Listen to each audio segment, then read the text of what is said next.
चिन्तासन्तानहन्तारो यत्पादाम्बुजरेण वः स्वीयानां तान् निजाचार्यान् प्रणमामि मुहुर्मुहुः यदनुग्रहतो जन्तुः सर्वदुःखातिगो भवेत् तमहं सर्वदा वन्दे श्रीमद्वल्लभनन्दनम् अज्ञानतिमिरान्धस्य ज्ञानाञ्जनशलाकया चक्षुरुन्मीलितं येन तस्मै श्रीगुरवे नमः।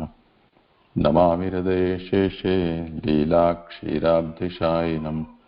लक्ष्मीसहस्रलीलाभिः सेव्यमानं कलानिधिं चतुर्भिश्च त्रिभिस्तथा षड्भिर्विराजते योऽसौ पञ्चधारदे नमः।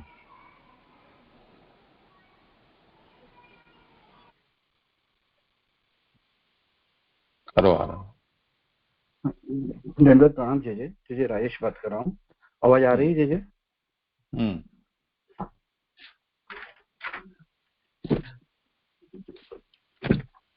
आनंद रूप श्री हरि की लीला वो श्रीमद् भागवत को मूल अर्थ है। शास्त्रार्थ को ये मूल अर्थ है। हरि की लीला 10 प्रकार से सर्ग से लेकर आश्रय तक श्रीमद् भागवत जी को के मूल तृतीय स्कंद से 12 स्कंद में निरूपण कियो है। यहाँ 10 उपरांत अधिकार भी भगवान की लीला है, वो अंग रूप लीला है, वो तरीके से 12 स्कंद हुए हैं। प्रथम स्कंद में अधिकार 3 तरह से बताए हैं प्रकरण में, उत्तम, मध्यम और हीन अधिकार। प्रथम 3 अध्याय हीन अधिकारी के हैं, 4 से 6 जो अध्याय है वो मध्यम अधिकारी के हैं, और 7 से 19 जो प्रकरण में अध्याय वो उत्तम अधिकार में आ रहे हैं। उत्तम अधिकार के प्रकरण में 13 अध्याय आ रहे हैं। उसमें श्रोता परीक्षित को अधिकार बताया दर्शावेल है, और वक्ता सुखदेव जी को अधिकार स्पष्ट होने से खास नहीं बताया है। श्रोता परीक्षित को अधिकार की वहां पे विवेचना है। यहाँ परीक्षित जी को तो जन्म 12 अध्याय में हुआ है, तो 7 से 11 जो अध्याय है वो परीक्षित के जन्म के अंग रूप वो 5 अध्याय है। वहाँ 7वें अध्याय जो है वो वहां पे अश्वत्थामा ऊपर अर्जुन को विजय की बात आ रही है। 8वें अध्याय में कुंती जी की स्तुति आ रही है। 9वें अध्याय में भीष्म जी की मुक्ति आ रही है। 10वें अध्याय में भगवान को द्वारका जाने को प्रयाण, और 11वें में द्वारका को प्रवेश। ये 5 अध्याय वो सूचक दे रहे हैं कि परीक्षित को जो जन्म है वो भी शुद्ध ही है। जैसे यहाँ पे अर्जुन जो भगवान के प्रिय है वहां भी शुद्ध है। स्त्री जो कुंती जी की भगवान की कृपा है तो वहां भी शुद्धि मानी है। भीष्म की मुक्ति जो जाने कौरव को अन्न खायो तो वाकई भी शुद्धि बताई है। तो 5 अध्याय से परीक्षित की शुद्धि और बाद में परीक्षित को जन्म ऐसे बताया है। अभी 8वें अध्याय में मूल 4 विषय आ रहे हैं। ब्रह्मास्त्र से दाह, ब्रह्मास्त्र को से रक्षा, अद्भुत कर्म करने वाले भगवान की स्तुति और भगवान के अद्भुत कर्म। यहाँ 1 से 16 श्लोक में ब्रह्मास्त्र को भगवान ने निष्फल किया वो बात आ रही है, और 17 से 19 वो 42वें श्लोक तक कुंती जी ने भगवान के अद्भुत कर्म करने वाले हैं वो स्तुति की है। 17 से 19 में श्लोक में भगवान को स्वरूप, 20 और 21 में भगवान के गुण, 22 से 23-24 में भगवान की लीला, और 25 से 28 तक भगवान दुष्टों से भी नहीं जान सके उसका दुर्नित्य वो का निरूपण किया है। 28 श्लोक में वो बात आ रही थी हमें कि भगवान ना किसी के कोई के प्रिय भी है, ना भगवान किसी के द्वेषी भी है, और भगवान को जो स्वरूप है कोई नहीं भक्त भी नहीं जान पाता है वो। तो अभी 29 और 30 श्लोक में भगवान के जो लक्षण है वो निरूपण कर रहे हैं। आभासात इस प्रकार दुष्ट दुर्गेत्व का निरूपण करके 2 श्लोक में कुंती भगवान के लक्षण का निरूपण करती है। जन्म कर्म च विश्व आत्मन अजस्य अकर्तुम आत्मनः तीर्घनुषीषु यादस्सु तत् अत्यंत विडंबनम। हे विश्वरूप, न आप जन्म लेते हो, न कर्म भी करते हो, न कर्म ही करते हैं, फिर भी पशु, पक्षी, मनुष्य, ऋषि, जलचर आदि में आप जन्म लेते हैं और उनके योनियों के अनुसार कर्म भी करते हैं, यह अत्यंत विडंबना है। यहाँ ना आप जन्म भी लेते ना कर्म भी करते हो, तो भी आप ये योनि में जन्म भी ले रहे हो और वो अनुसार कर्म भी कर रहे हो, तो कुछ अत्यंत विडंबना है, कुछ आश्चर्यजनक कुछ ऐसी बात है। ऐसे यहाँ पे कुंती जी बता रही है। महाप्रभु जी सुबोध जी में आज्ञा कर रहे हैं, भगवान का सब रूप बनना लक्षण है, अर्थात वह उसका असाधारण धर्म है। माने कि सर्व अनुकरण जो धर्म है और सर्व अनुकरण रूप भगवान के धर्म है, वही भगवान के असाधारण धर्म है। कि तो गोकुलनाथ जी वहां पे आज्ञा करते हैं, सर्वरूप अनुकरण माने कौन से बता रहे हैं कि सर्वरूप बनना माने सर्व अनुकरण रूप माने तिर्य आदि जो अनुकरण में भगवान ने अनुकरण जो रूप लिए है वो सबकी बात कर रहे हैं। यहाँ ये भगवान का असाधारण धर्म है। तात्पर्य यह है कि जो सब रूप दिखा सकता है वो भगवान है। नट आदि भी कुछ दूसरे द्रव्यों की सहायता से अपने को उस रूप में दिखाता है, परंतु भगवान तो दूसरे किसी को नहीं लेता हुआ स्वयं अविकृत एवं परमानंद रूप रहता हुआ ही मनुष्य देह तथा इंद्रिय रूप से अर्थात दृष्टि रूप से अपने आप को प्रसिद्ध करता है। यह भगवान का असाधारण लक्षण है। अभी आगे जो असाधारण भगवान के लक्षण की जो बात आ रही है, असाधारण लक्षण समझा रहे हैं कि जैसे कोई नट आदि है, जो अभिनेता कोई है, तो वो कुछ दूसरे द्रव्यों की सहायता करना चाहिए उनको, वो कुछ दूसरों द्रव्यों की सहायता से वो रूप में वो दिखते हैं। तो भगवान को इसी के दूसरे ऐसी द्रव्यों की या किसी की सहायता की जरूरत नहीं है। वो तो अविकृत एवं परमानंद रूप है, माने अविक्रमान रूप है। विशेष क्रिया करने की भगवान की जरूरत नहीं है वो रूप दिखाने के लिए, और वही एवं वो परमानंद रूप भी है। तो वो रूप मनुष्य देह इंद्रिय रूप से अर्थात दृश्य रूप से अपने आप को प्रसिद्ध करता है। माने कुंती जी के सामने तो भगवान का मनुष्य देह इंद्रिय रूप है, और वो कुंती जी समझ गई यही परमानंद रूप यही है, तो इसलिए बता रहे हैं कि भगवान के को सब रूप करना भगवान का लक्षण है। तो यही भगवान का असाधारण लक्षण है। फिर आगे कह रहे हैं कि एतत् अज्ञाने कोपी भगवंत न पूजयत, माने ऐसे कह रहा है कि इस प्रकार भगवान को असाधारण का ज्ञान न हो।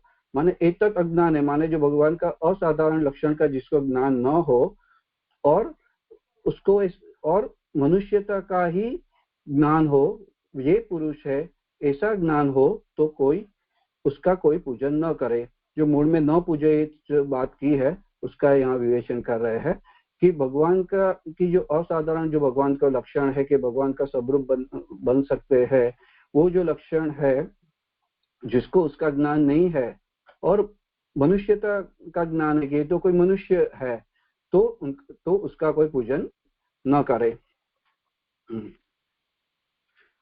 यहाँ गोकुलनाथ जी कह रहे अनुकरणत्व को अज्ञान और स्वतुल्यता बुद्धि से कोई समझ रहे ये मनुष्य, तो यहाँ पे न पूजिए, तो उनको पूजन न करे। अतः भगवान अविकृत एवं परमानंद रूप से ही नर दे इंद्रियों अपने आप को प्रसिद्ध करता है। कि जो ये समझा रहे जो अपरिच्छिन्न जो है वो जो व्यापक रूप है अपरिच्छिन्न में उसमें अनुकरण धर्म कर रहे हैं, तो वही भगवान का अविकृत एवं परमानंद रूप न दे इंद्रियों से अपने आप को प्रसिद्ध करता है। भगवान स्वयं ही खुद को प्रसिद्ध कर रहा है, ना उनको कोई भी सहायता की जरूरत है। और दिखाया गया रूप मोहक भी नहीं होता है। जैसे सर्कस में हमें देखेगा कुछ नया रूप वो लेते हैं तो कुछ मोहकता करने के लिए लेते हैं। फिर भगवान का ऐसा भी नहीं है। जो भी रूप प्रसिद्ध होता है वो जो दिखाया गया रूप है वो मोहक नहीं होता है, क्योंकि वही भगवान का लक्षण है कि वही सब कुछ बने हुए हैं, तो वही भगवान का भी लक्षण है। जो लक्षण रूप धर्म होता है उसकी स्थिति वास्तविक होती है। माने ये जो भगवान का लक्षण है वो वास्तविक ही है, यहाँ कुछ और इम्प्लाइड कुछ नहीं लिया है, कुछ उन्हें द्रव्य की सहायता से कुछ मोहक रूप या नहीं बनाया है। वो कह रहा है कि वो जो वो उनकी स्थिति वास्तविक ही होती है। यदि उस सब रूप में बनने को मोहक मान ले तो सबको मोह होना चाहिए, परंतु ऐसा नहीं हो रहा है कि सब रूप को जो मोहक मानेंगे तो सबको मोह होना चाहिए भी। हाँ, ऐसा नहीं दिख रहा है। इससे क्या ज्ञान हो रहा है? वो बता रहे हैं कि भगवान का अनुकरण मोहक न होकर भगवत लक्षण होने से गौ के चांदी की तरह वास्तविक ही है कि भगवान जो भगवान का जो सर्वरूप बनना है, जो भगवान का जो अनुकरण है, वो जो है वो मोहक नहीं है भी। भगवान के जो लक्षण है वो ही है और लक्षण भी वास्तविक ही है। जैसे ये गाय माता की एग्जांपल दे रहे कि सांसारिक का मीनिंग ऐसे हो रहा है कि गाय माता को जो गले के नीचे जो भाग जो लटकता है वो जो उसको सांसारिक कहते हैं, तो माने वही उनकी वास्तविकता है, ऐसे बता रहे हैं। तो गाय की ओरिजिनलिटी यही है कि उनके जो गले के नीचे जो भाग वो लटकता रहे वो गाय वो वास्तविक है। वहां यदि किसी को भ्रम हो तो वह पहले कहे गए अनुसार अपने स्वगत दोष से कुछ अन्यथा रूप में देखता है। भगवान में कोई दोष नहीं है। अभी जो आगे की श्लोक में जो बात आई थी कि कुछ लोग भ्रम है, तो आगे जो स्वगत की बात आई थी कि स्वगत दोष को उनको अन्यथा रूप दिखता है कि उनको स्वगत मन अपने जैसा ही किसी को दिख रहा है। तो वो जो ऐसा जिसको दिख रहा है वो दोष तो वो स्वगत दोष के कारण दिख रहा है, भगवान में तो कोई दोष नहीं है। तो आगे माने मनुष्य जो है उसकी भ्रमित बुद्धि जो है उससे वो भ्रमित बुद्धि से वो ऐसे दिख रहा है हमको कि भगवान में कोई दोष नहीं है। तो यहाँ पे एक शंका कर रहे हैं कि एक ही वस्तु अनेक रूप में नहीं दिख सकती, तो इस युक्ति से विरुद्ध वेद भी भगवान सर्वरूप कैसे बता सकता है? इससे भगवान सर्वरूप का अनुकरण कर लेते हैं, यह कैसे हो सकता है? माने शंका ऐसे कर रहे हैं कि एक ही वस्तु है वो अनेक रूप में दिख रही है, अनेक रूप में नहीं दिख सकती है, ऐसी युक्ति बता रहे हैं। और बता रहे हैं कि वेद में भी ऐसे क्यों बता रहे हैं कि युक्ति से विरुद्ध ये ऐसे जनाए कि ये युक्ति से वेद में भी विरुद्ध बता रहे हैं कि वेद भी भगवान को सर्वरूप कैसे बता सकता है और भगवान सर्वरूप का अनुकरण कर लेते हैं, वो कैसे हो सकता है? तो ये शंका उठा रहे हैं। तत्र आह, वहां पे कह रहे हैं विश्वात्मना, माने जो मूल श्लोक में जो यहाँ पे जन्म कर्म च विश्वात्मना जो बात आ रही है वो बता रहे कि विश्वात्मना जैसे भगवान बिना विकार के विश्वरूप हो सकता है, तो नट की तरह मानव देह का अनुकरण करने में क्या प्रयास है? तो ऐसे कहते हैं कि भगवान तो विश्वात्मन बन सकता है, उसमें भी कुछ विकार की जरूरत नहीं है, भगवान विश्वरूप बन रहा है, तो ये नट का तरह मानव देह अनुकरण करने में कुछ प्रयास, उसमें क्या प्रयास है? तो बहुत छोटी सी बात है भगवान के लिए। जो विश्व के रूप ले सकता है तो मानव देह का अनुकरण करना कुछ बड़ी बात है नहीं, तो उसमें क्या प्रयास है? आगे कहते हैं अभी जो मूल श्लोक की बात आ रही है, जन्म कर्म च, ये आगे अजस्य अकर्तुम आत्मना, तो यहाँ पे कह रहे आप अजन्मा है तथापि जन्म लेते हैं। अजस्य जन्म, अकर्तुम कर्म, अकर्ता होने पे भी आप कर्म करते हो। व्यापक रूप जो आपका पुरुषोत्तम है, आपका पशु पक्षी रूप वरा हंस आदि में, मनुष्य रूप राम आदि में, ऋषि रूप वामन आदि में, जलचर रूप मत्स्य आदि में, तत्त रूप आप जो स्फुरित होते हो वो अत्यंत दूसरे का अनुकरण है, अत्यंत विलंबना है। ये बता रहे जो मूल में जो तिर्यशु है वो यहाँ उसका मीनिंग कर रहे हैं कि वरा आदि पशु पंक्षी रूप। नुषु उसका मीनिंग कर रहे मनुष्य रूप राम वगैरह और ऋषि रूप वामन आदि में।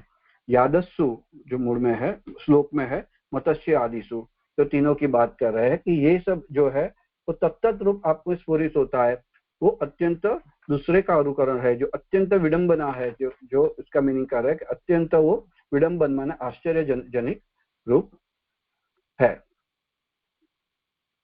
यहाँ पे ये बात बताई। यहाँ ऐसे है कि ये जो अलग अलग भगवान के रूप है, जैसे गीता जी में भी आवे और शास्त्र में भी महाप्रभु जी कह रहे हैं कि अनंत मूर्ति तद ब्रह्म ही अविभक्त विभक्तम, माने यहाँ पे जो अनंत मूर्ति है वो ही वो जो उसमें अविभक्त में परस्पर विभेद नहीं है कि भगवान इच्छा से ही अंश प्रकट करने के लिए विभाग युक्त होते हैं। अनंत मूर्तिषु अपि न परस्पर विभेद इच्छया तावत मात्र प्रकरणात् विभक्त, माने जो ब्रह्म अविभक्त है वो अलग अलग रूप में हो रहा है। तो यही बात यहाँ पे आ रही है, जैसे सर्वत्र पाणी पादांत है कि गति रूप कृति रूप क्रिया भगवान सर्वत्र स्व इच्छा से ही परिच्छिन्न ही प्रतीत होते हैं। नाम कर्म भगवान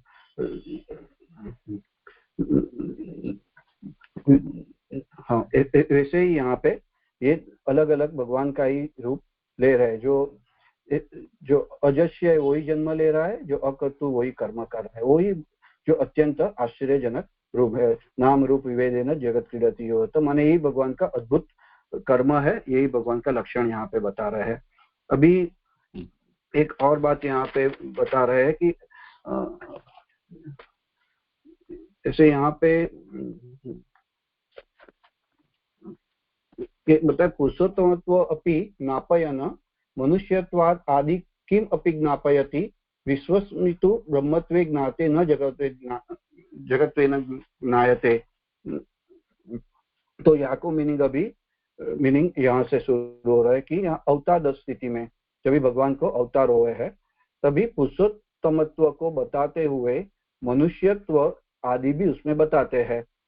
पुरुषोत्तम भगवान का पुरुषोत्तम ही है, वो ही उनको अवतार स्थिति में वाको मनुष्यत्व आदि भी उसी में ही बताते हैं। विश्व में यदि ब्रह्मत्व का ज्ञान हो जाता है तो जगत ब्रह्मत्वेन ज्ञान होता है, जगत रूप से नहीं। जो मूल में जो मीनिंग की हो, विश्वस्ते ब्रह्मत्वे ज्ञाते न जगत्वेन ज्ञायते, माने जब जगत ब्रह्मत्वेन ज्ञान होता है, जगत रूप से नहीं। तो अवतार दशा में इससे कुछ भेद है, अर्थात अवतार दशा में विरोधी प्रतीति होती है और ब्रह्म ज्ञानी के लिए जगत की प्रतीति न होकर विशुद्ध ब्रह्म की प्रतीति होती है। यही अवतार रूप में प्रकट होने पर जगत रूप बनने में भेद है, इसलिए अमुक अमुक रूप में आना भगवान का असाधारण धर्म है। ये बात ऐसे समझ में आ रही है मुझे कि दो डिफ्रेंशिएट कर रहे हैं कि एक तो अवतार में, एक तो जब भी मनुष्य जो अवतार भगवान जब अवतार ले रहे हैं तो एक जो मनुष्य अवतार लियो है और तभी वो जो अवतार है तो वहां पे भगवान दोनों दिख रहे हैं, अर्थात एक ही समय पुरुषोत्तमपणु और मनुष्यपणु दोनों दिख सकते हैं भी वहां पे जगत जो है वो ब्रह्मत्वेन ज्ञान हो रहा है। अवतार दशा में ये भेद बता रहे हैं कि वहां पे कुछ विरोधी प्रतीति हो रही है। जो जगत है वो तो जगत रूप से नहीं ब्रह्मत्वेन ही ज्ञात होता है, परंतु जो अवतार है वो अवतार रूप में भी वो दिख रहा है, पुरुषोत्तम रूप में भी दिख रहा है एवं मनुष्य रूप में दोनों दिख सकते हैं। वो पढ़ता हूँ, यदि अवतार रूप में प्रकट होने पर तथा जगत रूप बनने में भेद है, माने भगवान जब भी अवतार ले रहे वो अवतार जब भी प्रकट है वो, और भगवान जगत रूप भी बने हुए हैं, दोनों में क्या भेद है कि एक में कि एक समय पुरुषोत्तमत्व और मनुष्य दोनों दिखा सकते हैं। वहां तो जगत ब्रह्मत्वेन दिख रहा है, तो यहाँ एक ही समय पुरुषोत्तम और मनुष्यत्व दोनों दिखा सकते हैं। हाँ, इससे यह सिद्ध हुआ कि आगे जो युक्ति बताई वो बाधित भी भगवान का अनुकरण कर सकते हैं, अर्थात एक ही समय पुरुषोत्तमत्व एवं मनुष्यत्व दोनों दिखा सकते हैं।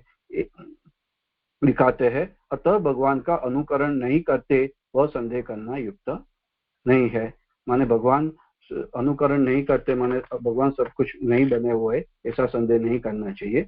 यहाँ पे भगवान को एक जो लक्षण है 29 की कारिका में, ये आगे कंप्लीट हो, दूसरा लक्षण अगले श्लोक में। यहाँ पे कुछ भी कुछ विचार नहीं हो तो देख लो। जे मैंने ये जो जगत रूप को जो अर्थ किया वो ठीक किया है कि पुरुषोत्तमत्व और जगत रूप में दोनों दिखा, वो भी मुझे थोड़ा कंफ्यूजन हो रहा था अभी।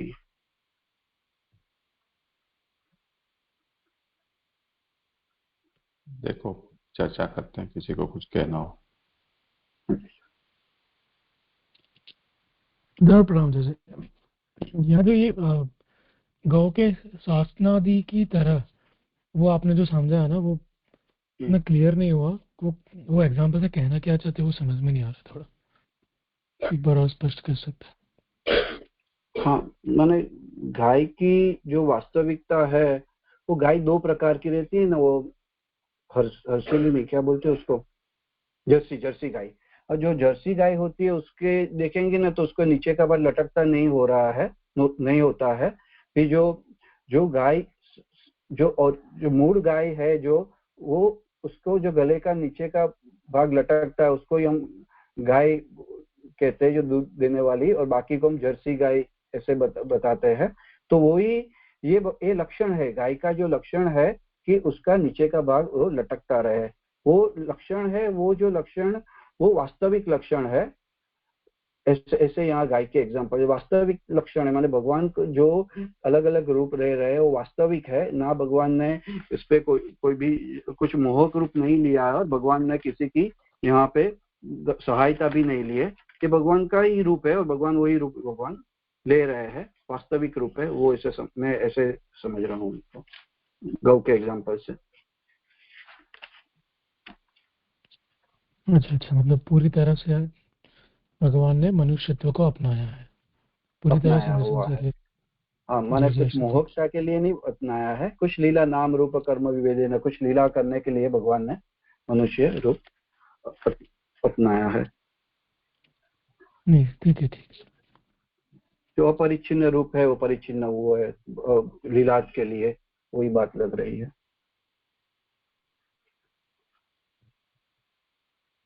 यहाँ पे ये जरा स्पष्ट।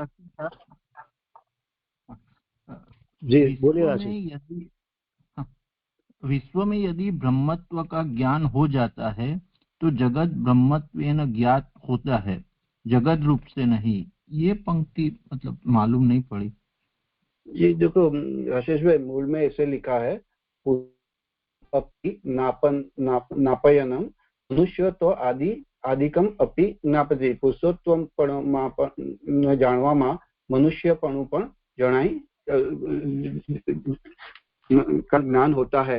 विस्मस्तितु ब्रह्म ज्ञाते न जगत्वेन ज्ञायते। એટલે जब यदि विश्व में यदि ब्रह्मत्व का ज्ञान हो जाता है तो जगत ब्रह्मत्वेन ज्ञान होता है, जगत रूप से नहीं। माने ये अवतार दशा एक डिफ्रेंशिएट कर रहे हैं। तो कुंती जी के सामने तो भगवान का मनुष्यत्व रूप है, और वो ही जानते हैं कि यही पुरुषोत्तम है। तो यहाँ पे पुरुषोत्तम रूप और मनुष्य रूप दोनों दिखा सकते हैं। कि जो जगत अवतार को छोड़ के जो बाकी सब चीज जो है वो जब भी आपको ब्रह्मत्व का ज्ञान हो जाएगा तो वो ब्रह्मत्व होगा, जगत रूप नहीं दिखेगा। अभी अवतार जो है भगवान का वो आपको मनुष्य रूप से भी आपको दिखा सकते हैं। मैं ऐसे समझ रहा हूँ। माने ये दो डिवीजन हो रहे हैं, एक भगवान का खुद का अवतार और भगवान के सब जगत रूप बनने को। जब ब्रह्म ज्ञान हो रहा है ब्रह्मज्ञानी को तो जगत रूप जो है वो नहीं दिखता है और सब कुछ वहां पे ब्रह्मात्मक ही दिख रहा है। फिर जो भगवान का अवतार है वो जान रहे कि ये पुरुषोत्तम रूप है, वहाँ पुरुषोत्तम रूप भी दिख रहा है और भगवान का मनुष्य तो दोनों दिखा सकते हैं। वो लास्ट लाइन जो ना, अर्थात एक ही समय में पुरुषोत्तमत्व एवं मनुष्यत्व, तो ये ऐसे दोनों को अलग किया है, वो मैं ऐसे समझ रहा हूँ। इसमें समझ में नहीं आया मुझे, मतलब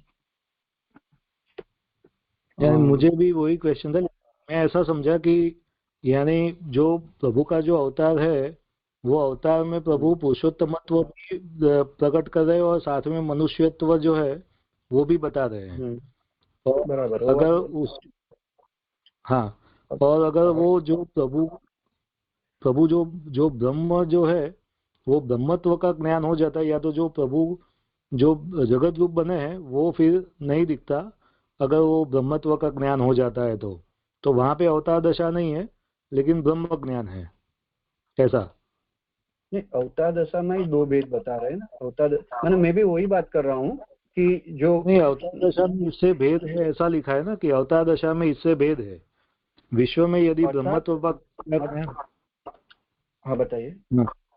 विश्व में यदि ब्रह्मत्व का ज्ञान हो जाता है तो जगत ब्रह्मत्वेन ज्ञात होता है, जगत रूप से नहीं। यानी सब वस्तु जो है वो ब्रह्मत्वेन ज्ञात होगा, उसका ज्ञान हो जाएगा, वो जगत रूप नहीं दिखेगी। लेकिन जो अवतार है, प्रभु जो अवतार धारण किया है, तो वो अवतार में प्रभु का ऐसा सामर्थ्य है कि वो पुरुषोत्तमत्व बताते हुए भी मनुष्यत्व भी बता सकते हैं। तो यही भेद आया ना, वो मुझे ऐसा लग रहा है। हाँ वही है। तो अवतार दशा में विरोधी प्रतीति होती है और ब्रह्मज्ञानी को जगत की प्रतीति न होकर विरुद्ध ब्रह्म की प्रतीति होती है। तो विरोध को बताना पड़ेगा ना, कहाँ पे दो जगह पे क्या। हाँ, तो ये में माने विरोध कैसे कहेंगे? अवतार दशा में विरोधी प्रतीति होती है और ब्रह्मज्ञानी के लिए जगत की प्रतीति न होके विशुद्ध ब्रह्म की प्रतीति होती है। तो ये बात हुई जगत के लिए भी वहां पे ये भी अवतार रूप से प्रकट होने पर और जगत रूप से प्रकट है। माने पुरुषोत्तम एक अवतार रूप से भी प्रकट हुआ है ब्रह्म, और एक जगत रूप से भी प्रकट हुआ है। तो दोनों में कुछ भेद है। वो भेद क्या है कि जो जगत रूप से प्रकट हो रहा है वो जब भी ब्रह्म ज्ञान होएगा तभी वो ब्रह्मत्व नहीं जाना पाएगा, जगत रूप से नहीं। भी जो अवतार रूप से जो प्रकट हुए हैं वो जो है वो एक ही समय में पुरुषोत्तमत्व और मनुष्य दोनों ही दिखा सकते हैं। वो भगवान का असाधारण धर्म है। वो भेद में यहाँ पे जी, मुझे भी वही लग रहा है। जी कंफर्म करे। नहीं, वो तो समझ पड़ा, लेकिन जो विश्व में यदि ब्रह्मत्व का ज्ञान हो जाता है तो वो अनवतार दशा की बात कर रहे हैं या जगत ब्रह्मत्व न ज्ञात होता है? अनवतार अवतार से तो कोई लेना देना नहीं है। वो तो सीधी सी बात विरोध बता रहे हैं ना। भगवान मनुष्य रूप धारण करते हैं तो वो भगवान भी दिखते हैं और मनुष्य रूप भी दिखता है, मत्स्य रूप भी दिखता है, और वो ईश्वर है ऐसा भी प्रतीत होता है। और जब हम जगत को ऐसा देखते हैं तब जगत हमको जगत रूप नहीं दिखकर ब्रह्म रूप दिखता है। यही विडंबन है, ये बात है। जी जी जी जी जी जी हाँ जी जी।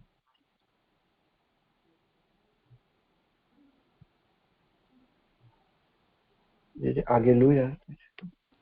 नहीं, ये लोग हाथ तो ऊंचा किए हुए हैं, कुछ बोल नहीं रहे हैं।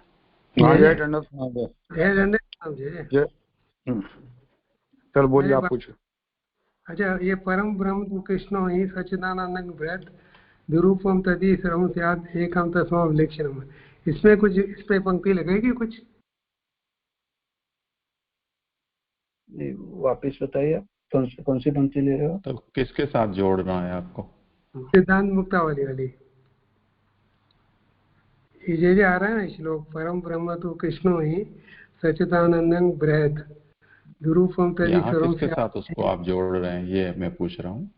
यदि जो अपने ब्रह्म तत्व और जो जीव रूप में दिखा रहे हैं प्रभु, उससे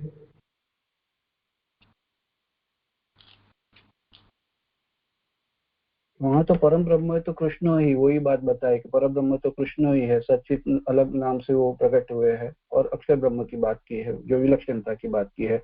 यहाँ तो पुरुषोत्तम जब भी अवतार दोनों पुरुषोत्तम और मनुष्य दोनों दिख रहा है। वो और जो भगवान का असाधारण लक्षण क्या है वो यहाँ पे बता रहे हैं कि दोनों भाषित हो रहा है। जैसे जैसे मत्स्य अवतार भी दिख रहे हैं और पुरुषोत्तम तो भी दिख रहे हैं, तो दोनों एक साथ जो दिखना है वही उनको असाधारण लक्षण है, वो जो बताते हैं। तो जैसे मैंने बताया जो अनंत मूर्ति जो है वही अविभक्त ही अलग अलग रूप में विभक्त हुई है।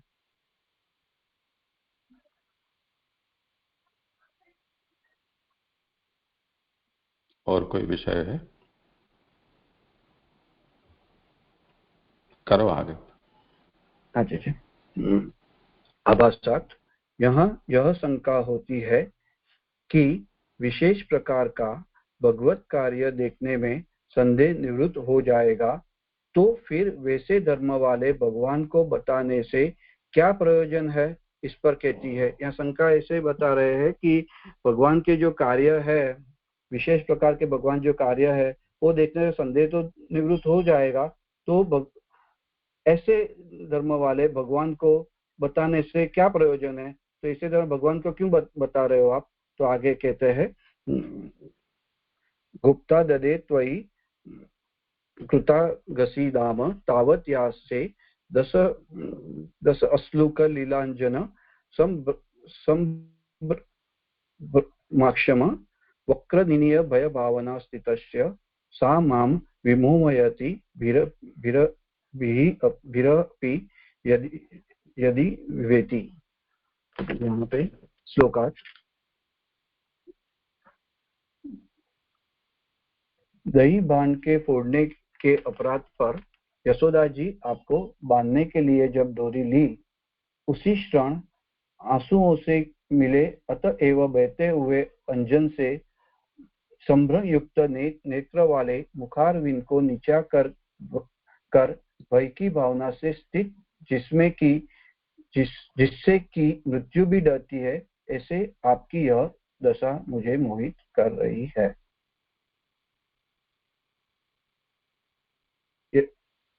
की बात यहाँ पे आ रही है। अभी सुबोधन जी लेते हैं। कुंती कहती है आपके विशेष विश्व दर्शन कराना आदि कार्यों में दिखने पर भी इस प्रकार का अनुकरण भ्रम उत्पन्न होता है। जो आपने विशेष विश्व दर्शन भी जो आपने कराया और कराना आदि वगैरह कार्यों के देखने पर भी कुछ इस प्रकार का अनुकरण भ्रम उत्पन्न करता है, जिसमें मैं ही दृष्टांत हुए। क्या अनुकरण भ्रम उत्पन्न हो रहा है, उसमें कुंती जी खुद ही दृष्टांत है, वो बता रहे हैं। मैं आपके दर्शन के लिए कभी गोकुल में गई थी। उस समय गोपी यशोदा ने आपके द्वारा पत्थर से दही बांध के भेदन करने पर अपराधी आपको बांधने के लिए डोरी ली। उस समय ही जो आपकी दशा हुई उसे मैंने देखी थी। वह दशा आपकी स्वाभाविक नहीं थी। मैं दही बांध के प्रसंग में बता रहे हैं कि जब भी यशोदा जी ने डोरी लिए भगवान को बांधने को जा रहे हैं, तभी भगवान की जो दशा थी वो कुंती जी ने देख रही है, वो दशा उनको स्वाभाविक नहीं लग रही है। वो बता रहे क्योंकि अश्रु कलिल अंजन माक्षमा, माने उसका मीनिंग कर रहे आंसुओं से पंकीभूत जो कंजल उससे प्रतीत हुई संभ्रम युक्त जिसकी आंखें है, ऐसे अपने मुख को नीचा कर खड़े हुए आपको देखा। माने वो देख रहे हैं कि भगवान जो है वो उसके को आंसुओं की भी जो कंजल जो काजल रहती है उस पे भी आंसुओं के पंकीभूत लग रहे हैं, और भगवान की आंखें है वो भी जो भगवान भी नीचे मुख करके खड़े हैं। तो सबने यही समझा कि आप डरे हुए हैं, तो सब ऐसे समझ रहे कि भगवान भी डरे हुए हैं। तो यहाँ शंका होती है कि भगवान डरे हुए हो तो क्या दोष है, इस पर कहती है विरपि ही यद विवेति, मृत्यु रूप भय आपसे डरता है, उसको भय कैसे हो सकता है। मृत्यु को भय उत्पन्न करने वाले आपका का भीत होना बाधक धर्म है। माने ऐसे कह रहे कि भगवान, सब ऐसे समझ रहे कि भगवान तो यहाँ डरे हुए हैं, और तो शंका कह रहे कि जो जिससे मृत्यु भी डर रहा है कि तो उसको वो भगवान को एक ऐसा भय कि मृत्यु रूप भय भी जो आपसे डरता है, तो उसको ऐसा ये इसमें भय क्यों लग रहा है, क्योंकि मृत्यु को भी भय उत्पन्न करने वाले आपको भीत होना तो बाधक धर्म है। मृत्यु से जिससे डरता है वो, तो आप क्यों डर रहे हो? तो आपको को माने भय युक्त लिखना वो तो एक्सेप्टेबल नहीं, हो तो बाधक धर्म लग रहा है। अर्थात जो मृत्यु को भी डरा सकता है वह अन्य से कैसे कैसे सकता है? जो मृत्यु को भी डरा सकता है तो अन्य से कैसे डर पाएंगे? क्योंकि मृत्यु भी भगवान से डर रही है। आपके हृदय में तथा बाहर सन्निधान में रहने पर अन्य किसी को भी भय की संभावना नहीं। जो आपके हृदय में रहे हुए हैं और आपके साथ आपके सानिध्य में जो रहे उन वो अन्य किसी को भी भय की संभावना नहीं है, तो आपको कैसे भय लग रहा है? तो आपका डरना अत्यंत आश्चर्यजनक है। तो आपका जो डरना है वो कुंती जी कह रही हो अत्यंत आश्चर्यजनक है। यह विरुद्ध धर्माश्रय की बात आ रही है भी, उसकी जो बात आगे के आभासात में ली हुई है, आभासात के शुरुआत में। तो यहाँ जैसे आगे जो 2 लक्षण जो बताए भगवान के, उसमें ये श्लोक में भगवान के सर्वरूप बनना वही भगवान का लक्षण है, माने सर्वरूप भगवान ही बने हुए। और यहाँ पे भगवान के विरुद्ध धर्माश्रय की बात आ रही है। जो मृत्यु भी जिससे डरती है, आप माने मृत्यु आपसे डरती है और आप यहाँ पे डरे हुए से लग रहे हैं, तो विरुद्ध धर्माश्रय की यहाँ पे बात आ रही है। ये यहाँ पे 30वां श्लोक, यहाँ पे लक्षण वाले जो श्लोक है 2 यहाँ पे कंप्लीट हुए हैं।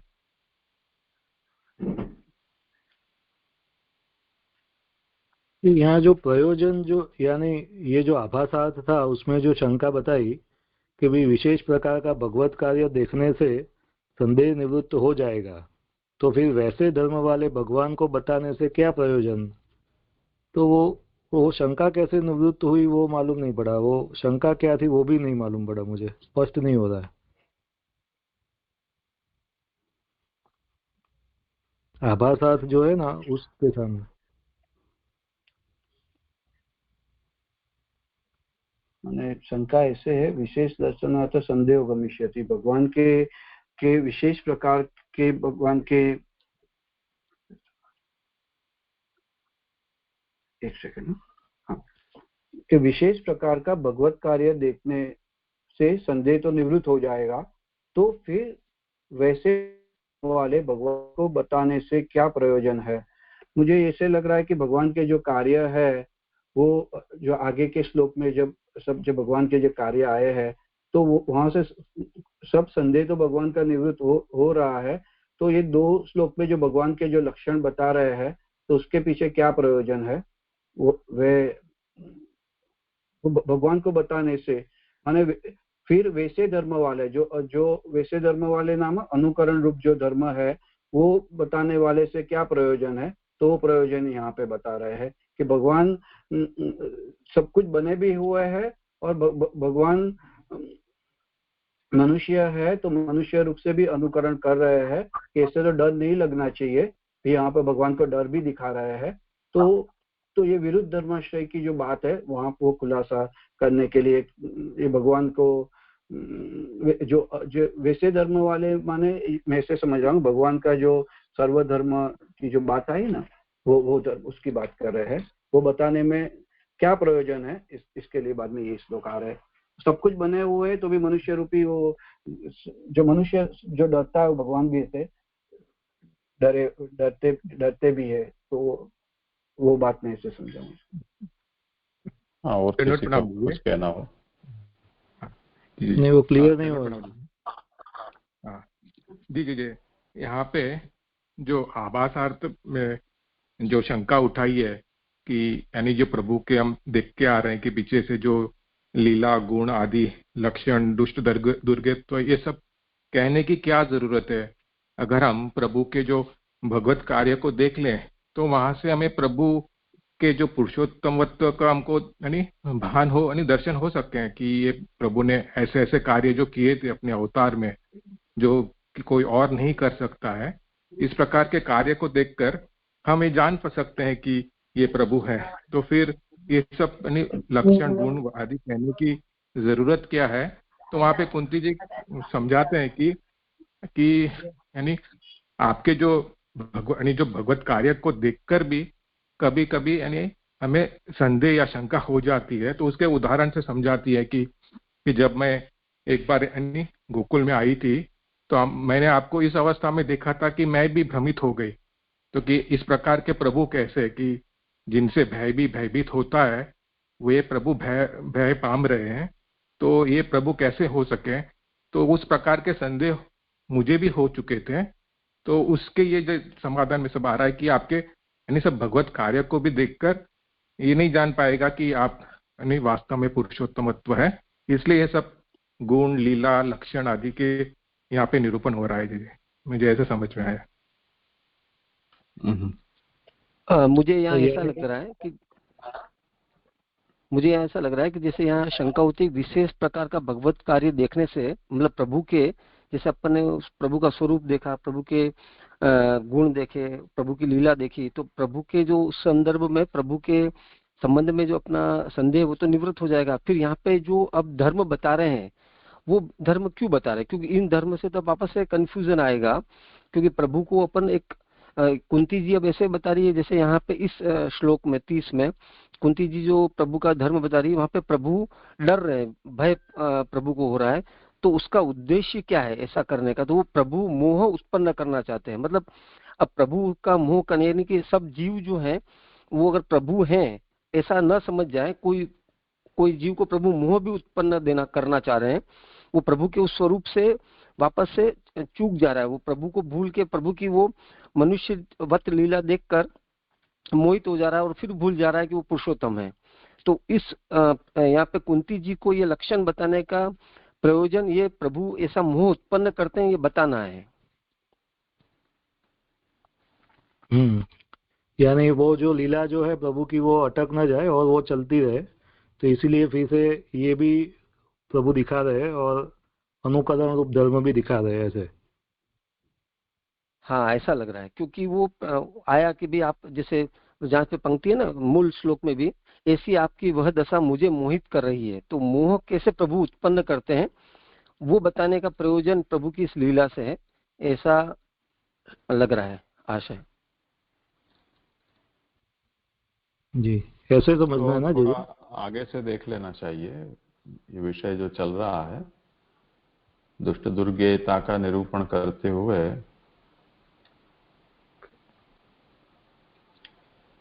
29वें श्लोक में जो ये कहा कि नवेद कश्चित भगवान चिकीर्षितम, आप क्या करना चाहते हो वो कोई जान नहीं सकता है, और आप किसी के मित्र या शत्रु नहीं हो, फिर भी हम लोग आपको ऐसा समझते हैं कि आप हमारे मित्र हैं और दुर्योधन के शत्रु हैं। तो आपका सच्चा स्वरूप तो ऐसा है कि आप न किसी के शत्रु हो न किसी के मित्र हो।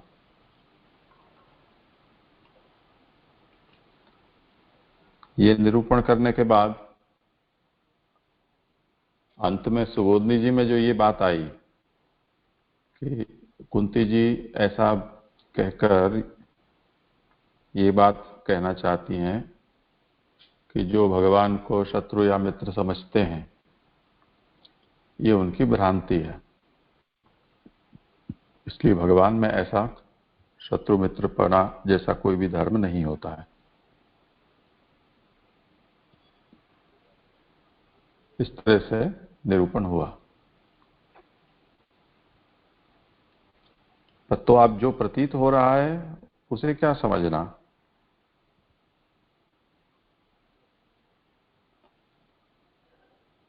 तो उसे 30वें श्लोक में ये कहा कि ये तो अनुकरण है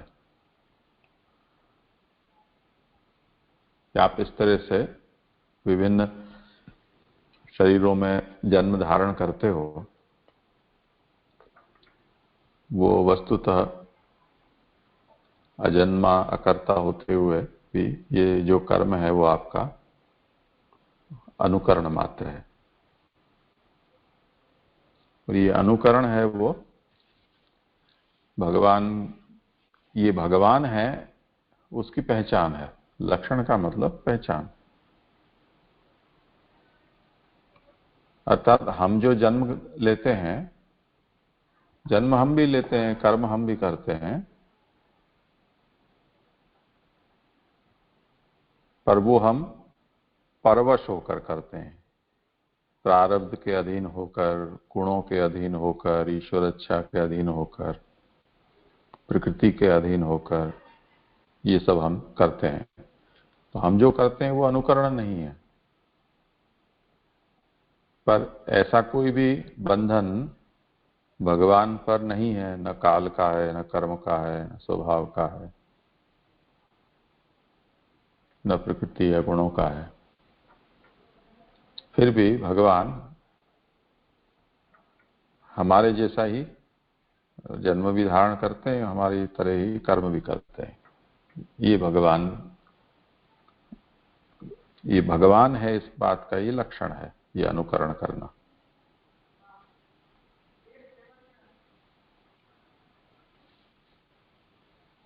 मतलब मतलब जो प्रभु स्वतंत्रतया लीला में अनुकरण कर रहे हैं, वो प्रभु अपनी स्वतंत्र जो प्रभु का गुण धर्म है वो प्रकट करें, ये कैसे समझे इसको?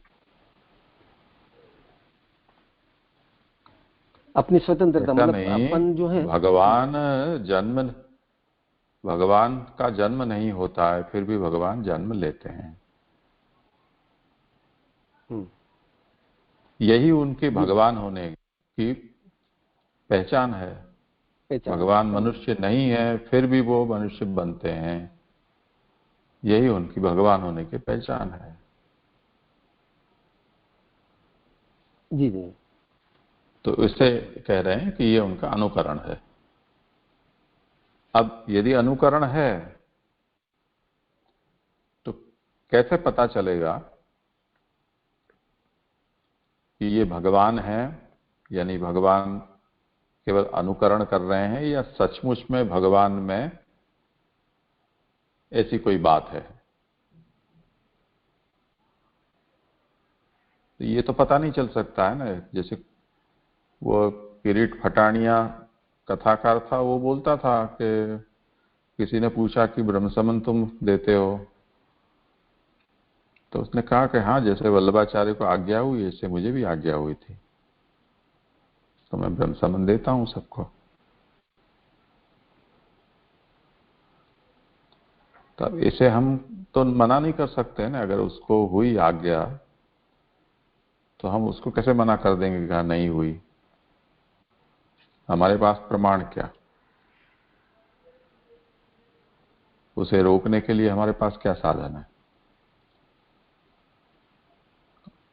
अब हम कहें कि भाई महाप्रभु ने तो कहा था कि उनको हुई थी, तो वो किरीट फटानिया कहता है कि मैं भी तो कह रहा हूं कि मुझे आज्ञा हुई थी।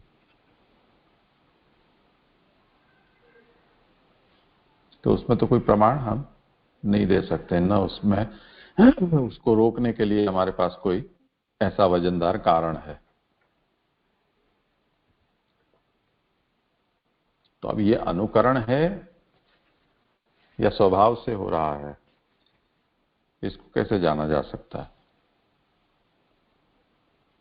मैं भी आज कह दूं, तुम लोग भी कह दो कि हाँ मैं अजन्मा हूं, अकर्ता हूं, फिर भी मैंने जन्म लिया है, तो मेरा भी अनुकरण ही है जन्म लेना। वो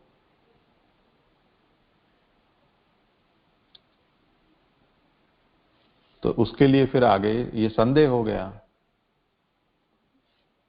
तो अब ये जो अभी वर्तमान में जो है, ये 29वें श्लोक में अंत में जो सुबोधि जी में विषय आया, उसमें यही विषय आया ना कि अनुकरण लक्षणों असाधारणो धर्म तो न अनेनापि भगवती संदेहो युक्तः इति सिद्धम।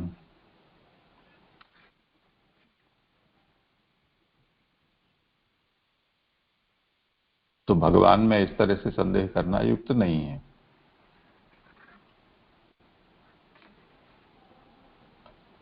पर यदि किसी को संदेह हो गया तो संदेह का निवारण कैसे हो सकता है? यानी भगवान है ये, और भगवान मनुष्य रूप ने से धारण किया है, ऐसा भगवान के दर्शन करके किसी को निश्चय नहीं हो पा रहा है और उसके मन में संशय है। जिस प्रकार से अर्जुन ने भगवान को ये कहा कि अपरम भवतो जन्म परम जन्म विवस्वता कथम एतत् विजानीयाम तो माधव प्रोक्तवान इति। कि सूर्य तो पहले कब का आकाश में चमक रहा है और आप तो अभी मेरे सामने जन्मे हो। आपने ये उपदेश सूर्य को कहा था, ये कुछ समझ नहीं आ रहा है। तो संदेह हो गया ना ये अनुकरण को देखकर।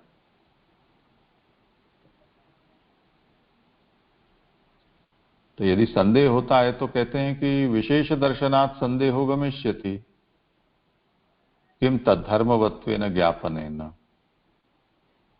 विशेष दर्शन जब होगा तो संदेह चला जाएगा। ऐसा होता ही है सभी जगह।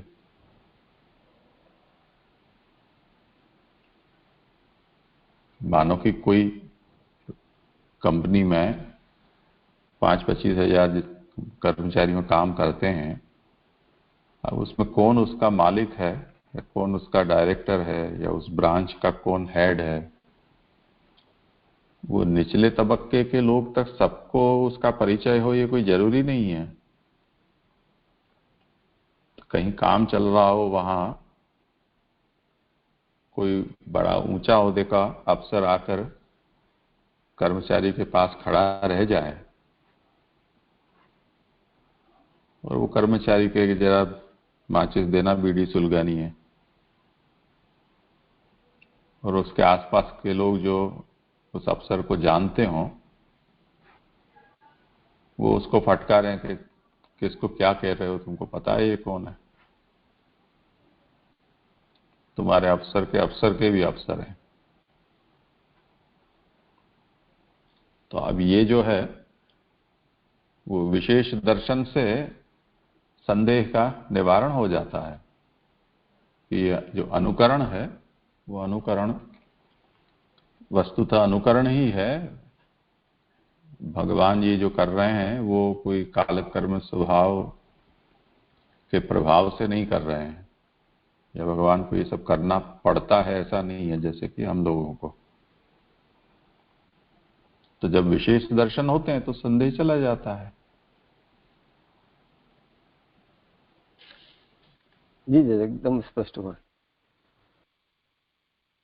तो फिर असाधारण यहाँ धर्म कहने की क्या आवश्यकता है, ऐसी शंका यहाँ होती है। तो उसका निवारण यहाँ कुंती जी कह रहे हैं कि मैंने अपने आंखों से ये देखा है भगवान का अनुकरण,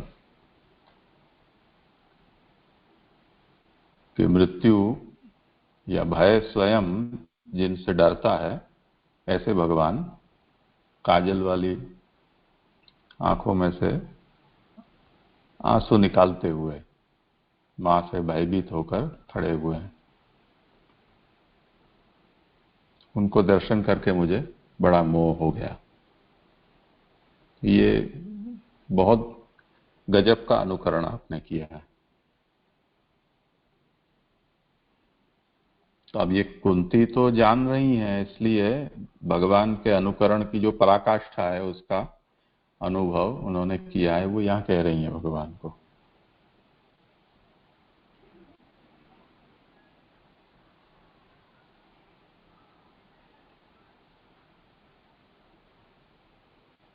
तो जैसे ये आपने बताया, तो अब यही बात है कि जो नहीं जानता है उसके लिए वो मोह उत्पन्न हो रहा है। क्या कुंती जी बोल रही है कि आपका ये अनुकरण मेरे को भी मोह उत्पन्न कर रहा है। हाँ वही तो। हाँ जी यानी जो प्रयोजन है वो मोह उत्पन्न करना वो आएगा, ठीक है ना, ऐसे होते हुए भी। जी जी जी जी जी बहुत अच्छी तरह से स्पष्ट हुआ जी। प्रणाम जी।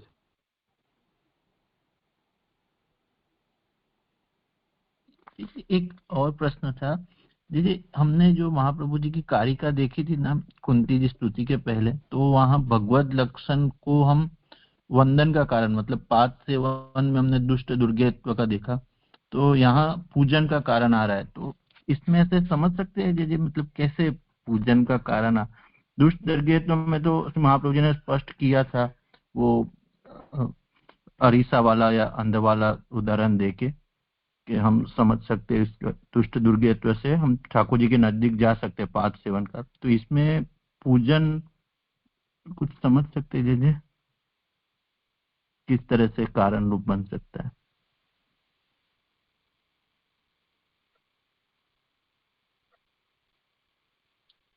करें विचार, किसी को कहना हो इस संबंध में।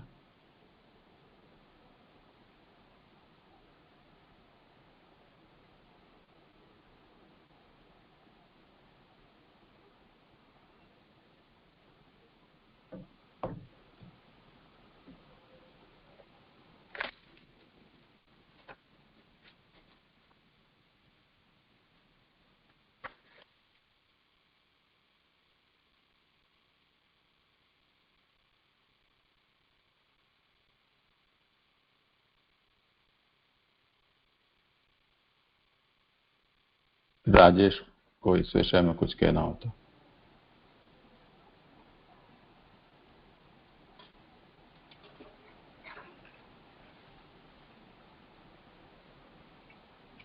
कहाँ गए? हाँ जी, वो म्यूट हो चुका था। રાશેશભાઈ જરા પાછું તમે જે જો ને આપકા ક્વેશ્ચન વાપસ જરા રિપીટ કरिए क्या क्या प्लीज। हाँ, मतलब हमने ये तात्पर्यकारी का जब देखी थी ना, कुंती जी की स्तुति सुनी हुई, उसमें महाप्रभु जी ने ऐसी आज्ञा कर रहे हैं कि जो भगवान के 9 लक्षण यहाँ दिखा रहे, 9 गुण जो दिखा रहे, तो उसमें एक एक भक्ति के कारण है। तो हमने दुष्ट दुर्गेत्व में तो श्री महाप्रभु जी ने समझाया कि वो पाद सेवन में कैसे कारण है। महाप्रभु जी ने सुबोधनी जी में समझाया है कि वो अंधे का और वो अरीसे का उदाहरण देके, मतलब अंधा नहीं देख पाता तो उससे जो देख सकता है वो तो कम से कम ये अपने जो भी दुर्गुण है उसको दूर करके भगवान के नजदीक जाए। तो ये लक्षण हम देखे, भगवत लक्षण जो है वो पूजन का कारण मतलब क्रम वाइज आ रहा है। तो ये 2 भगवत लक्षण हुए, मतलब एक तो भगवान का सर्वरूप होना, अनुकरण करने वाला, और विरुद्ध धर्माश्रय वाला, जैसे अभी जैसे ने समझाया।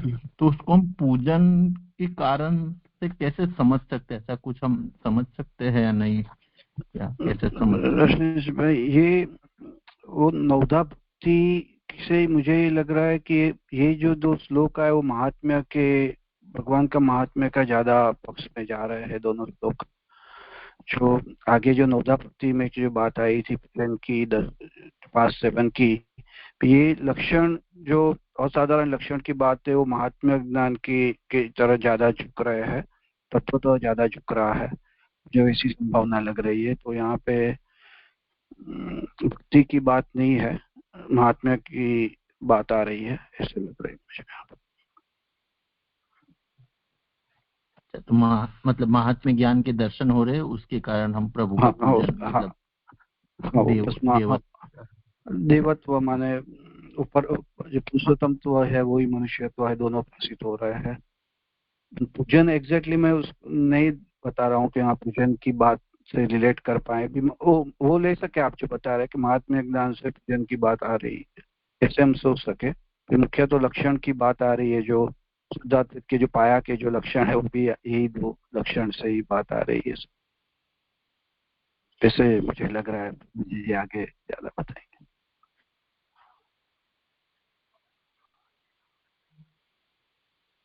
ऐसे ही समझे दीजिए महात्म्य ज्ञान से कुछ। इसमें 3 बताए ना इसके ब्रेकअप। 25वें श्लोक की सुबोधनी में श्री महाप्रभु जी ने ये विभाजन समझाया था।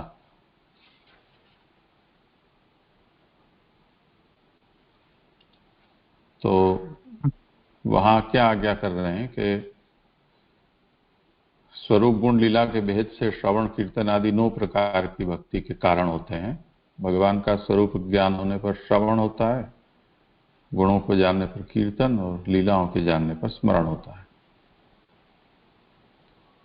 तो स्वरूप गुण लीला के भेद से श्रवण कीर्तन स्मरण का एक खंड होता है, और पाद सेवन पूजन वंदन और दास्य, ये 4 जो भक्ति है वो दूसरा विभाग है।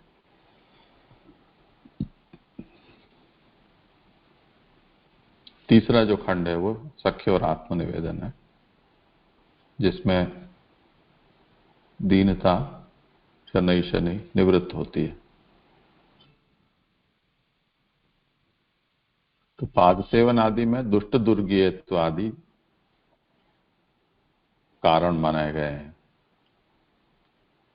वो वहां कहे जाएंगे, जो अभी हमने देखा।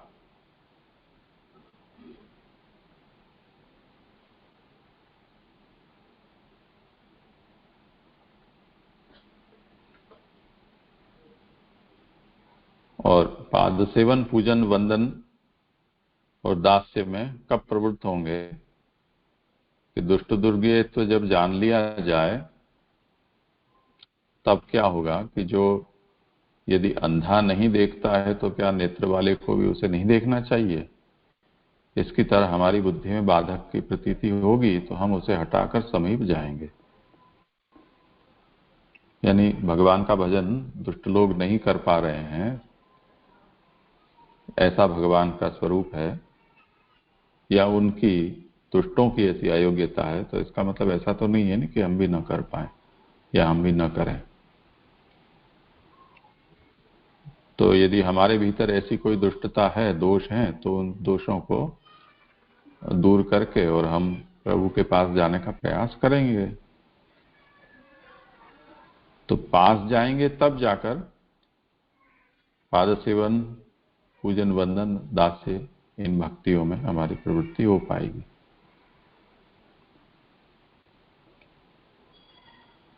इस हेतु से दुष्ट दुर्गेयत्व का निरूपण अभी तक किया। तो अब दुष्ट दुर्गेयता बताने के बाद भगवान के यहाँ जो अनुकरण रूप भगवान का जो लक्षण है उसका निरूपण हुआ। तो इसके बाद प्रत्येक को नहीं लिया जा रहा है, पर बस इतनी बात समझाई गई है कि भगवान दुष्ट दुर्गेय हैं। इस लक्षण को जब हमने जान लिया है, भक्त हैं और हम, तो अब हम भगवान के निकट जाने का प्रयास कर सकते हैं। तो पाद सेवन आदि जो भक्ति है वो भक्ति भक्त कर पाएगा, क्योंकि वो बिना निकटता के हो सके ऐसी नहीं है। श्रवण कीर्तन स्मरण तो कहीं भी हो सकता है, स्वरूप निरपेक्ष होते हैं वो।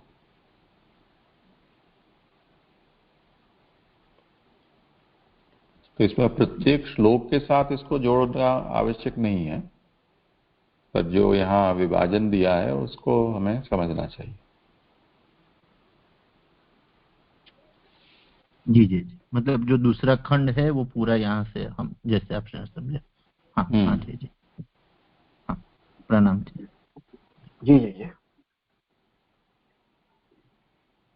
जी जी, आगे की कार्य कर लीजिए। हाँ, आभासात इस प्रकार अजन्म का जन्म आदि तथा जिससे काल भी डरे उसे डरते हुए आदि भगवान के विरुद्ध धर्मों का दिखना तथा भगवत संबंध से और भी जगह विरुद्ध धर्मों का दिखना विरुद्ध धर्माश्रय रूपता भगवान का लक्षण कहा। ये मूड में देखे तो इतनी जो बात है ना वो आगे के श्लोक के साथ में ली हुई है कि जो आगे के जो 2 श्लोक है वो जो अजन्म का जन्म जो 29 के श्लोक में बताया, और जो काल भी जिससे डरे है उससे भगवान का डरना वो विरुद्ध धर्माश्रय वहां पे दिखाया। तो ये जो है भगवान के जो लक्षण है विरुद्ध, यहाँ विरुद्ध धर्माश्रय का उसका भगवान का लक्षण कहा, ये 30वें श्लोक से जा रहा है। अभी जो 31 श्लोक की जो उत्थानिका है वो यहाँ से शुरू हो रही है।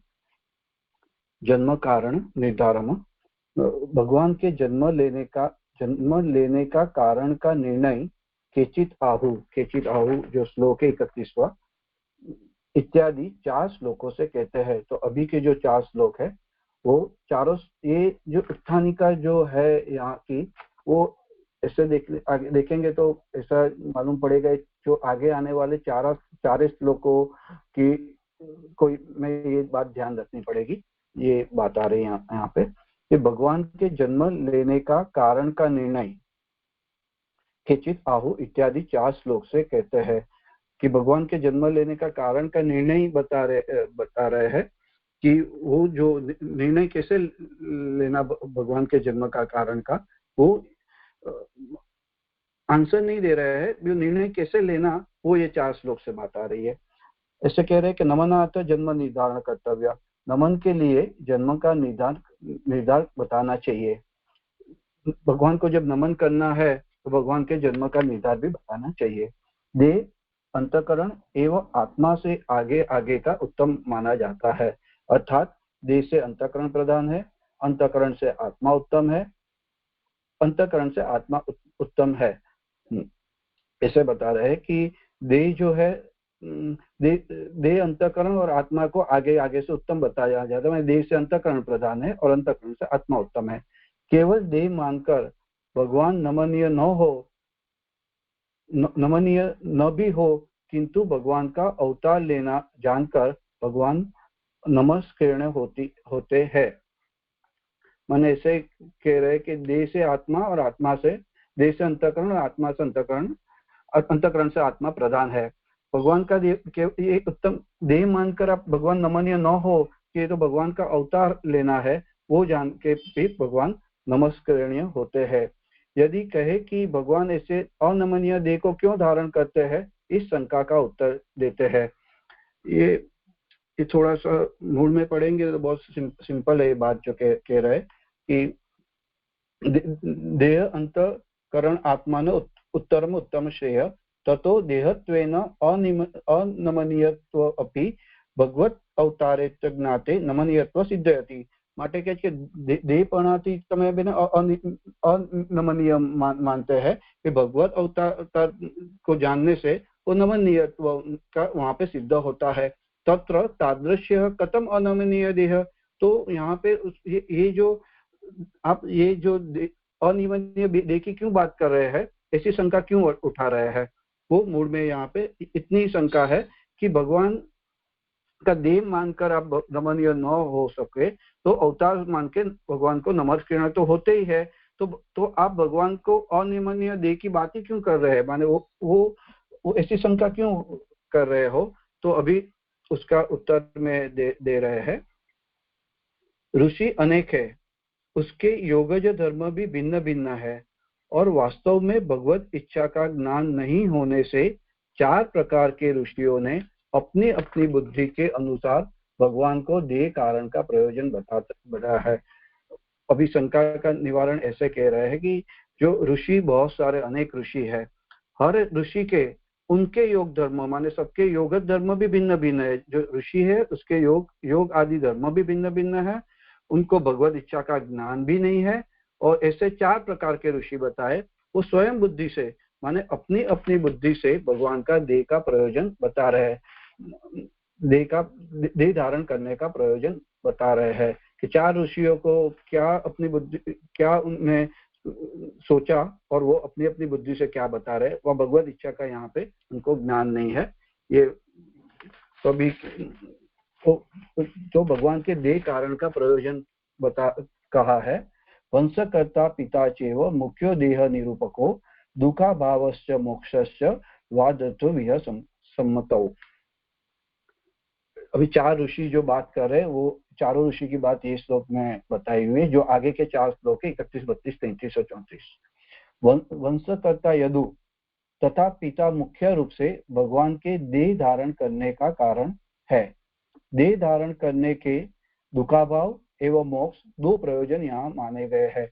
माने टोटल 4 यहाँ कैसे हो, वंशकर्ता यदु 1, पिता मुख्य पिता वो 2, वो भगवान के देह धारण करने का कारण है।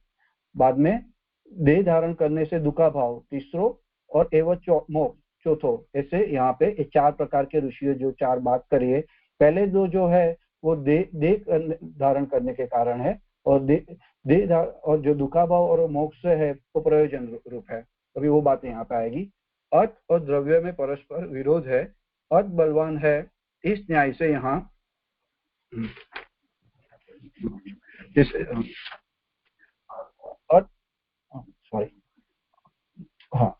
अर्थ और द्रव्य का परस्पर में विरोध होने पर अर्थ बलवान है, इस न्याय से यहाँ अर्थ को लेकर ऋषियों में मतभेद है। हम जैसे बताते हैं कि अर्थ बलिवान, अर्थ द्रव्य विरोध है, अर्थ को बलियान मान्यो है, वही बात कर रहे हैं। जब अर्थ और द्रव्य का परस्पर विरोध होने पर अर्थ बलवान है, इस न्याय से यहाँ अर्थ को लेकर ऋषियों का भेद है। यहाँ पे अर्थ क्या है और द्रव्य क्या है। अर्थ जो है, अर्थ नाम प्रयोजन और द्रव्य नाम जो देह की बात आ रही है वो बात है। तो कुछ कोई जो द्रव्य को प्रधान मानते हैं, कोई अर्थ को प्रधान मानते हैं। अर्थ जब गौण हो जाता है, अर्थ जब गौण रहता है तब देह को मुख्य मानकर वंशकर्ता और पिता दो मत कहे हैं। देह को मुख्य माना है, मुख्य जो मान रहे हैं वो ऋषि वंशकर्ता और पिता दो मत कहे गए हैं। द्रव्य देह को जो गौण मानकर अर्थ प्रयोजन को मुख्य मानकर कारिका में दुखाभाव एवं मोक्ष दो मत कहे गए हैं। अर्थात अर्थ का गौण तथा देह को मुख्य मानने पर वंशकर्ता एवं पिता देह संबंध के कारण है, ऐसा बताया है।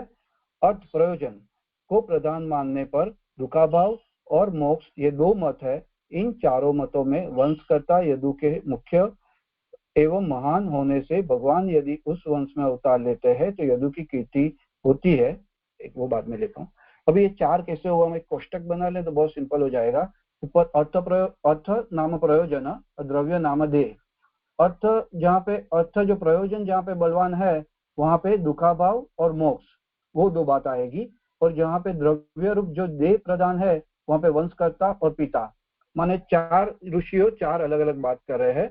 जो द्रव्य को प्रधान मान के अर्थ को गौण मान रहे हैं वो बता रहे वंशकर्ता और पिता वो कैटेगरी में आ रही है। और जो द्रव्य देह को जो गौण मान के प्रयोजन जो भगवान जो प्रयोजन है उसको प्रधान मान रहे हैं, वहां पे दुखाभाव और मोक्ष। ऐसे चार श्लोक जो आगे आएंगे तो चारों कैटेगरी इसमें अलग अलग आएगी। तो पहली जो पहली है वो जो द्रव्य प्रधान मान रहे हैं, जिसको देह प्रधान मान रहे हैं, वो वंशकर्ता से यहाँ पे आ रही है। तो अभी वो बात यहाँ से शुरू हो रही। इन चारों मतों में वंशकर्ता यदु के मुख्य एवं महान होने से भगवान यदि उस वंश में अवतार लेते हैं तो यदु की कीर्ति होती है। इसलिए धर्म प्राधान्य से अर्थात विरुद्ध धर्मों का आश्रय बनाते हुए भगवान यदु वंश में अवतीर्ण हुए, वो बात यहाँ पे कहती है। माने ये चारों मतों में जो पहला मत जो है वंशकर्ता यदु, वो भगवान वो महान है, महान होने से भगवान वो अंश में अवतार ले रहे हैं और यदु की कीर्ति वहां पे बढ़ रही है।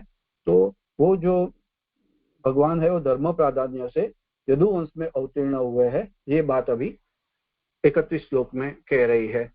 तो ये चारों जो बात आई है चार, वो एक एक बात अभी आगे के श्लोक में आएगी। पहले वंशकर्ता की जो बात आ रही है वो यहाँ पे आ रही है।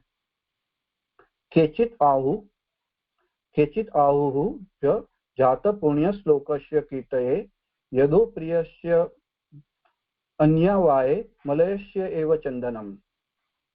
यहाँ बता रहे पुण्य श्लोक अपने प्रिय यदु की कीर्ति बढ़ाने के लिए उसके वंश में जैसे मलय पर्वत की कीर्ति बढ़ाने वाला चंदन होता है, वैसे ही अजन्मा के ने जन्म ग्रहण किया। यह कोई कहते हैं माने कोई एक ऋषि बता रहे हैं कि ये यदु वंश की जो है कीर्ति बढ़ाने के लिए वो वंश में भगवान ने जन्म लिया है। जैसे मलय पर्वत का वहां पे दृष्टांत दे रहे हैं कि वहां पे जो चंदन हो रहा है वो आएगा दृष्टांत। तो वैसे ही अजन्मा जो भगवान ने यहाँ पे यदु वंश में जन्म लिया है वो बात कह रहे हैं यहाँ पे। अभी मूल श्लोक में जो केचित आहु माने कोई कह रहे हैं, अजम जात यहाँ से शुरू कर रहे हैं। अजम जातम से अजन्मा ने जन्म लिया, अजन्मा ने जन्म लिया। यह कहकर पहले की तरह भगवान का विरुद्ध धर्माश्रय बताया। जो अजन्मा है वो जन्म लेते भगवान का विरुद्ध धर्माश्रय है। अभी ये पुण्य श्लोकस्य की बात कर रहे। पुण्य कीर्ति वाले यदु के वंश में प्रकट हुए, अतएव तत्र अंशेन अवतीर्ण। इस श्लोक इससे वैसा ही शास्त्र का अर्थ बताया गया। अर्थात यदोस्त धर्मशीलस्य, ये यदु धर्मशील होने से इस वंश में भगवान का अवतार हुआ, ये शास्त्रार्थ निर्दिष्ट हुआ। तो पहला जो यदु वंश की बात कर रहे तत्र अंशेन अवतीर्ण, ये भागवत जी को के 10:1-2 में श्लोक बात आ रही है कि धर्मशील ऐसे जो यदु राजा है वो को चरित्र तो आपने 9वें स्कंद में बताया है। फिर ऐसे वंश में अंश बड़े अंश बड़े पधारे विष्णु के चरित्र आप कहो। तो ऐसी यदु राजा की बात में ऐसे आवे है कि वो मुख्य पिता की जो सेवा करने के लिए उनके जो गौण पिता है उसके आज्ञा को उल्लंघन करने से यदु को यहाँ पे आगे आई है। यदुश्च धर्मशीलस्य, यदु जी को धर्मशीलस्य क्यों बताया गया है कि वो ऐसे बात आ रही कि मुख्य तो भगवान ही पिता है और लौकिक पिता तो गौण वृत्ति वाले हैं। जब उनके लौकिक पिता ने उनसे अपना यौवन लेके मांगा तो और तभी उनने वहां पे उनकी लौकिक पिता की बात नहीं मानी, क्योंकि जो वो वृद्धावस्था यौवन देके वृद्धावस्था ले ले तो वो तो टाइम भगवान की उनकी सेवा न बने, इसलिए लौकिक पिता की वहां पे बात नहीं आई। तो वहां लिए उनको धर्मशील कहते हैं। वो बात आ रही है कि अतः वह तत्र अंशेन अवतीर्ण, ऐसा ही शास्त्र का अर्थ बताया, अर्थात यदुश्च धर्मशीलस्य, यदु धर्मशील होने के उन वंश में भगवान का अवतार हुआ, वो साक्षात निश्चय हुआ। अभी श्लोक में यदु जो है उसका विशेषण प्रिय है। प्रिय वही होता है जो पुष्टि मार्गीय होता है। यदु पुष्टि मार्गीय भक्त है, इसलिए यहाँ पे प्रिय कहा है। यदुस्य प्रियस्य जो बात आई है मूल श्लोक में, वह को ऐसे बता रहे हैं कि यदु जो है वो भगवान का प्रिय है, और प्रिय जो है प्रिय भगवान के प्रिय तो पुष्टि मार्गीय होता है, वाले यदु को पुष्टि मार्गीय भक्त बता रहे हैं। तो धर्मशील में भी वही बात आई थी कि वो भगवान की सेवा करने के लिए ही उन्हें वृद्ध अवस्था नहीं स्वीकारी थी। आगे श्लोक में मलयस्य एव चंदन कहा है, अर्थात जैसे वंदामहे मलयमेव से मलयाचल को प्रणाम करते हैं, जिसके संबंध में निम आदि भी चंदन बन जाते हैं। ये जो श्लोक है नीति शतक में 80 नंबर का ये श्लोक है। वहां ऐसे बता रहे हैं कि उस सुवर्ण आदि चांदी के पर्वत से क्या लाभ, जिसका आश्रय लिए हुए वृक्ष को भी वो वृक्ष ही रह जाते हैं। हम उस मलयाचल को अधिक मानते हैं, जिसका आश्रय लेने से कंकोल, नीम, कुंभ आदि वृक्ष भी चंदन शुद्ध युक्त हो जाते हैं। मैंने नीति शतक में ऐसे कह रहे कि सुवर्ण चांदी के पर्वत है, उसमें लाभ क्या मिलेगा, तो वृक्ष ही रहने वाले हैं। भी वो मलयाचल को मान रहे हैं कि जो मलयाचल जो का आश्रय लेने से वहां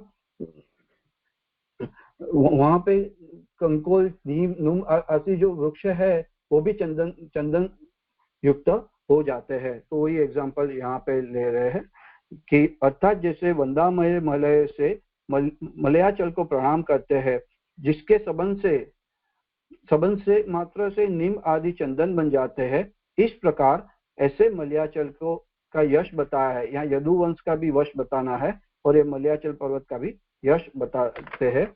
उसी प्रकार यदु का भी बताया।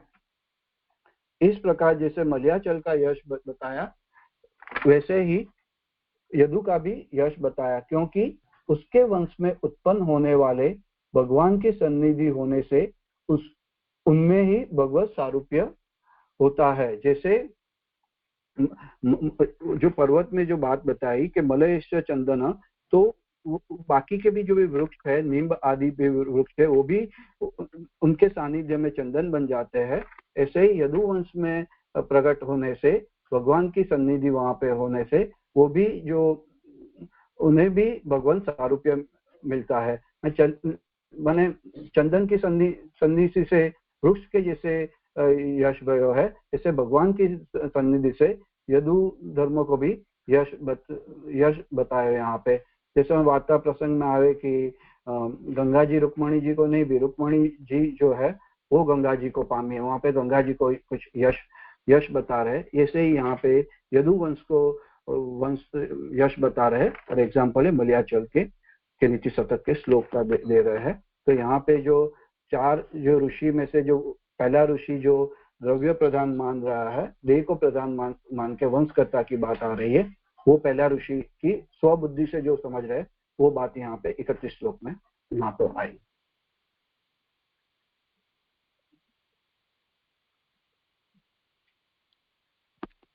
कुछ हो विचारणीय तो नेता।